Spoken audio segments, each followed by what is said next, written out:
Hello, my dear students.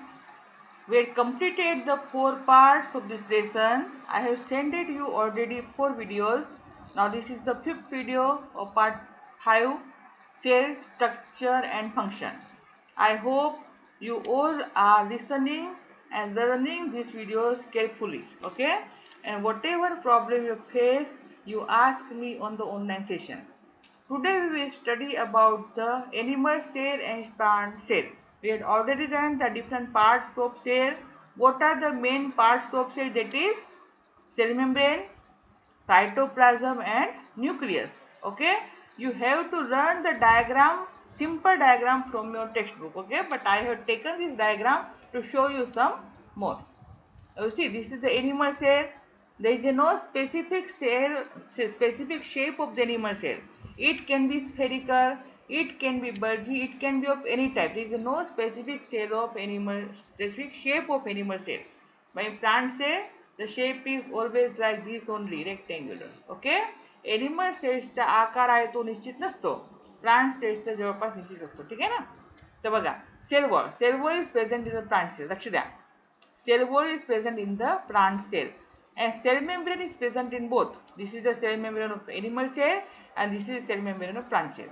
The cell membrane present in both the cell, but cell wall is present only in the animal cell. Why it is present? That I already taught you in the last session. Now ribosome. Ribosome is the cell organelle. Ribosome is the cell organelles which help cell in the protein. It is the site of photosynthesis, you can say. आपल्याला शरीराला सगळे components पाहिजे, बरोबर आहे ना? All the components are synthesised into the cell. लक्ष द्या. बरोबर. आपण कधी पडतो तर आपल्या स्किनला खरोच लागते, बरोबर आहे ना? काही दिवसांनी ती खरोच भरून निघते. ते कोणत्या कंपोनेंटमुळे भरून निघते? प्रोटीन कंपोनेंटमुळे. आपण शिकलो आहे ते आपण 6वी 7वी, ठीक आहे ना? 6वीत आपल्याला पाठ होता. In the 6th class we have learned that protein is the building block of our body. आठवलं सगळ्यांना? Protein is the building block of our body. These proteins are the site of photosynthesis. The site of protein synthesis is present into the cell only. ठीक आहे ना? And the site is ribosome. आपल्या सेल्समध्ये, पेशीमध्ये ribosome आहे आणि त्या ribosome मध्येच काय होते? प्रोटीनची सिंथेसिस होते. लक्षात आलं? Ribosome is the site of protein synthesis. This is the nucleus. ठीक आहे ना? This is the nucleus in plant animal cell and this is the nucleus in plant cell.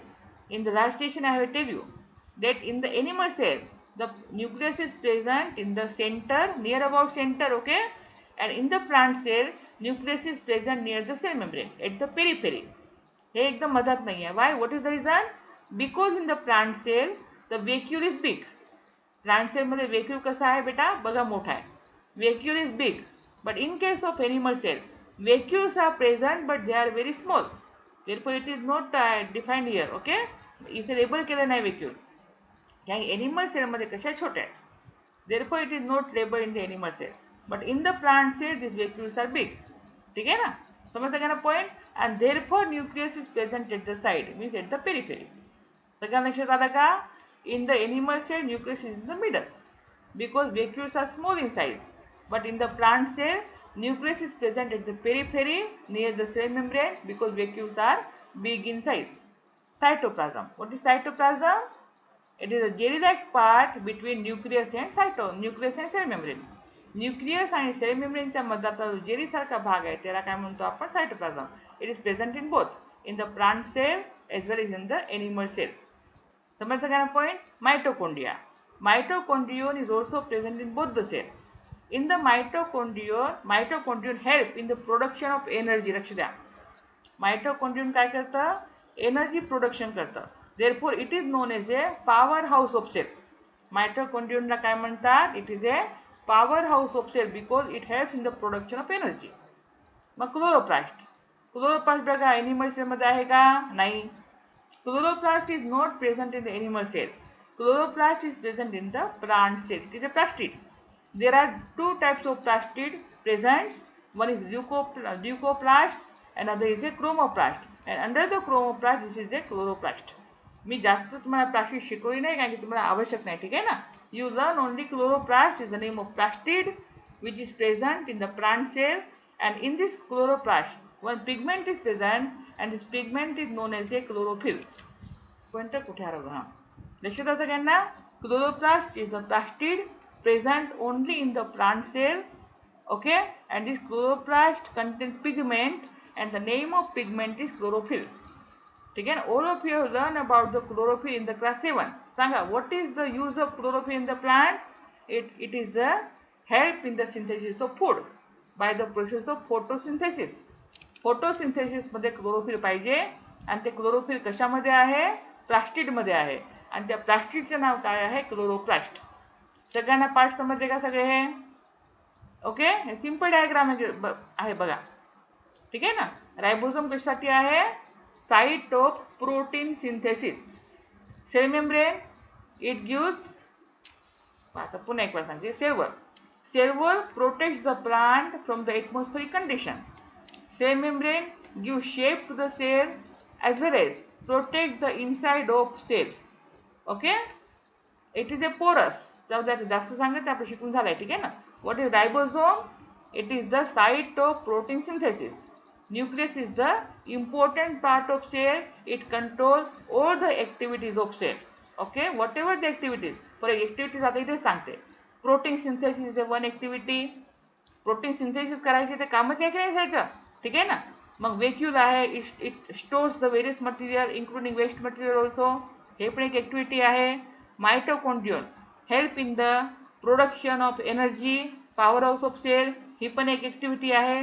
अशा प्रकारची अनेक ॲक्टिव्हिटी आहे ते सेलमध्ये होते आणि त्या ॲक्टिव्हिटीला कंट्रोल कोण करतं बेटा? Nucleus. Means nucleus control all the activities of cells. Vacuoles is the storage. It stores food, water, waste material, etc. Cytoplasm. Cytoplasm is the jelly-like material present between nucleus and cell membrane. It contains various components. It is known as the cell organelles. Mitochondrion is also the name of cell organelles. And chloroplast. Chloroplast is the name of plastid which is not present in the animal cell. It is present in the plant cell. And it contains one pigment and this pigment is known as a chlorophyll. सगळ्यांना पाठ झाला पाहिजे. ठीक आहे ना? Next compare, मी जाणून बुजून आपल्या पुस्तकात टेबल घेतलाय. ठीक आहे बेटा? Comparison of plant cell and animal cell. बघा पुस्तकामध्ये पेज नंबर, ठीक आहे ना, शेवटच्या पेजवर आहे. ठीक आहे ना? पाठच्या शेवटच्या पेजवर. तर बघा, पहिला आहे सेल मेम्ब्रेन. आताच बघितलं दोन्ही मध्ये आहे, प्लांट सेल मध्ये पण आहे आणि एनिमल सेल मध्ये पण आहे. सेल वॉल प्लांट सेल मध्ये प्रेझेंट, एनिमल सेल मध्ये ॲब्सेंट. न्यूक्लियस दोन्ही मध्ये आहे, प्लांट मध्ये पण आहे आणि एनिमल मध्ये पण आहे. Nuclear membrane present in both in the plant cell as well as animal cell. Cytoplasm is also present in both in the plant cell as well as animal cell. Plastids are present in plant cell. What is the name of plastid? आठवण करा पटकन. काय सांगितलं आताच मी तुम्हाला? What is the name of plastid? It is a chloroplast. It is present in the plant cell and absent in the animal cell. लक्षात आलं सगळ्यांना पॉइंट? नेक्स्ट vacuoles दोन्ही मध्ये आहे. But what is the size of vacuole in plant cell? In the plant cell, vacuoles are of big size. And in the animal cell, vacuoles are present but in the small size. This is the table given in our textbook. Okay. Now see, you can write in this way also. Comparison between plant cell and animal cell. ठीक आहे ना? You can write in this way also. कधी कधी exam मध्ये येतं. Right आणि 3 difference, बहुतेक exercise मध्ये प्रश्न आहे. ठीक आहे ना? Right and 3 differences between plant cell and animal cell. तुम्ही अशा प्रकारे लिहू शकता. In plant cells cell wall is present but in animal cell cell wall is absent. Means you can write in sentence also. मागच्या table पेक्षा हे थोडं सोपं पडतं. ठीक आहे ना? नंतर second, in plant cell chloroplast is present. In the plant cell chloroplast is present but in animal sale chloroplast is absent. In the plant cells, large vacuoles are present, but in animal cells, small vacuoles are present. म्हणजे आहे पण छोटे आणि मोठे. Centrosomes are absent in plant cells. लक्ष द्या बरोबर. Centrosome शब्द शिकण्यात नाही आला, पण जाणून बुजून एक जास्त रेफरन्स टाकलाय. Centrosomes are present in the animal cell. ठीक आहे ना? It is seen at the time of cell division. That you will learn in class 9th. Okay? पण एक शब्द पाठ करून घ्या. Centrosomes are not present in plant cell and present in animal cell. Other thing is also lysosome. Lysosomes are present in animal cell and not present in plant cell. मग हे शब्द पाठ तर लिहायचं. पण 3 जे तुमच्या 8वीत तुम्ही पॉइंट शिकलाय ते व्यवस्थित पाठ करून टाका. ठीक आहे ना. सेंट्रोझोम आहे ते प्लांट सेल मध्ये नाही, एनिमल सेल मध्ये आहे. तसेच लायझोझोम आहे ते पण प्लांट सेल मध्ये नाही. मी लिहायला विसरून गेले. ठीक आहे, असू द्या. 3 भरपूर आहे वरचे. नाव again I have taken one diagram to show you. This is a nucleus. आता पाठ झाला असेल बेटा. What is mitochondria? बोला पटकन. It is a power house of cell. Mitochondria काय आहे? Power house of cell and it is present in both. ठीक आहे ना. Ribosomes. What is ribosome? It is a site of protein synthesis. बघा हे textbook मध्ये नाही आहे. ठीक आहे, व्यवस्थित पाहायचे. ते कधी कधी एक्झाम मध्ये येते. What is the function of ribosome in cell? What is the function of mitochondria in cell? ठीक आहे ना. तर तुम्हाला थोडं थोडं विचारलं पाहिजे. तर मायटोकॉन्ड्रियाचं काय म्हटलं मी आताच? It is a power house of cell. Ribosome is the site of protein synthesis. Nucleus is the main part of our cell which controls all the activities of cell. Cytoplasm is the jelly-like part between nucleus and cell membrane, and these are the two cell membrane. Cell membrane gives shape and it is a porous and help in the inward and outward transfer of the materials. Chloroplast. Chloroplasts are present in the plant cell only.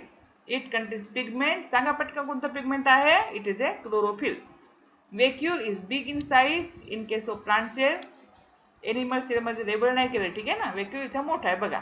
Nucleus बघा कसं peripheral दाखवलाय. ज्यामध्ये मी 2 diagram घेतले समजा. ठीक आहे ना. पण न्यूक्लियस कुठे आहे? इथे पेरिफेरल आहे. पेरिफेरल म्हणजे नियर द सेल मेम्ब्रेन. व्हॅक्यूल मोठा आहे म्हणून ते साइडला गेलं. बरोबर आहे ना. इथे व्हॅक्यूल छोटे आहेत म्हणून ते मधात आहे. मग cell wall. Cell wall help to protect the plant cell from the atmospheric condition like temperature, humidity, high wind speed, etc. Because plants cannot move from one place to other place. मला वाटतं तर सगळ्यांना पाठ झाला असेल. ठीक आहे ना शिकवलेलं. नाव सी रिमेंबर. हे व्यवस्थित पाठ करून ठेवायचे. मी तुम्हाला ऑनलाईन क्लास आहे सगळं विचारणार आहे. ठीक आहे ना. तर जेव्हा ऑनलाईन क्लास असेल तेव्हा मला तुम्ही सगळं सांगणार. Functions of the some cell organelle. बघा खूप जास्त डिटेलमध्ये तुम्हाला याची आवश्यकता नाही. ठीक आहे ना. हे पण विचारू पण शकतात, नाही पण विचारू शकत. पण चांगला आहे जनरल नॉलेज. ठीक आहे ना. Mitochondria. Mitochondria is known as a power house of cell. Okay. Lysosome हे शब्द पहिल्यांदा आला आपल्या याच्या वाचण्यामध्ये आता. ठीक आहे ना. कारण की आता इथे लेबल नव्हतं म्हणून सांगितलं नाही. लायझोझोम इज ए सुसायडल बॅग. आता सुसाइड मध्ये तुम्ही दुसरा अर्थ घेऊ नका. ठीक आहे ना. लायझोझोम इज ए सुसायडल बॅग. तुम्हाला एक एक्झाम्पल सांगते. कधी कधी आपल्या डोळ्यातून पाणी येतं. ठीक आहे ना. कधी कधी आपण रडलं की डोळ्यातून पाणी येतं. आपण सिंपल सांगू सोप्या भाषेमध्ये समजेल. तर डोळ्यातून पाणी येतं तर काय होतं तुम्हाला माहिती आहे का? आपले सेल्स आहेत ते सगळे बाहेर निघून जातात. त्यात मग लायझोझोम असते सेल आहे ते खाली जातात. डोळे साफ होतात. लक्ष द्या. लक्षात आलं? सुसायडल बॅग का बरं म्हटलंय? Because it digest many cell. This lysosome organelle is also present in the cell which digest many cells. Unwanted cells also. लक्षात आलं? त्याच्यामुळे त्याला म्हटलंय सुसायडल बॅग. लक्षात आलं? डिटेलची तुम्हाला गरज नाही. ते खूप साऱ्या सेल्सला खाऊन टाकतो. ठीक आहे ना. डायजेस्ट करून टाकतो म्हणून त्याला नाव काय दिलं आहे? Suicidal bag. ठीक आहे ना. Which organelle in cell is known as a power house of cell. तर काय लिहिणार? Mitochondria. Which organelle in cell is known as suicidal bag. तर काय लिहिणार? Lysosomes. Which organelle in cell help in the protein synthesis. That is a ribosome. पास spelling चुकलं बेटा. ठीक आहे ना. इथे काय पाहिजे होतं बेटा? RIBOSOME. बघा स्पेलिंग आता ते टाईप करता करता राहून गेलं. ठीक आहे ना. तर करेक्ट करून टाका. रायबोझोम्स स्पेलिंग काय सांगा पटकन? RIBOSOMES. Ribosomes. Ribosomes help in the protein synthesis. नंतर आहे एंडोप्लाझ्मिक रेटिक्युलम. ठीक आहे. ते लेबल सेलमध्ये नाही आहे पण मी त्यामध्ये लिहून टाकलं. It plays role in the synthesis of proteins and lipids. Because endoplasmic reticulum is also 2 types present near the nucleus in the cell. One is a rough endoplasmic reticulum and other is a smooth endoplasmic reticulum. Rough endoplasmic reticulum help in the synthesis of protein. A smooth endoplasmic reticulum helps in the synthesis of lipids.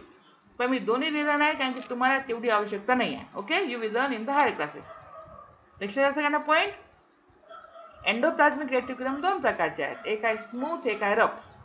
Rough endoplasmic reticulum आहे ते कशासाठी मदत करतं? Protein सिंथेसिससाठी. आणि जे smooth endoplasmic reticulum आहे ते लिपिडच्या सिंथेसिससाठी. बघा हे सगळं थोडं थोडं वाचायचं, खूप जास्त पाठ हे करा. मायटोकॉन्ड्रिया आणि लायझोसोम हे दोन ते. बाकी याची खूप जास्त गरज नाही, ठीक आहे ना. मग Golgi body it is also present in cell. It helps in the secretion of enzymes, hormones and proteins. Golgi bodies आहे ते मदत करते कशासाठी? प्रोटीन आणि हार्मोन आणि एन्झाईमच्या सिक्रेशनसाठी. ओके, ते थोडंसं फक्त बघून घ्या, बाकी काही गरज नाही. ओके ओके, थँक्यू बेटा. Here our lesson is completed. In the next session we will see another thing. Bye.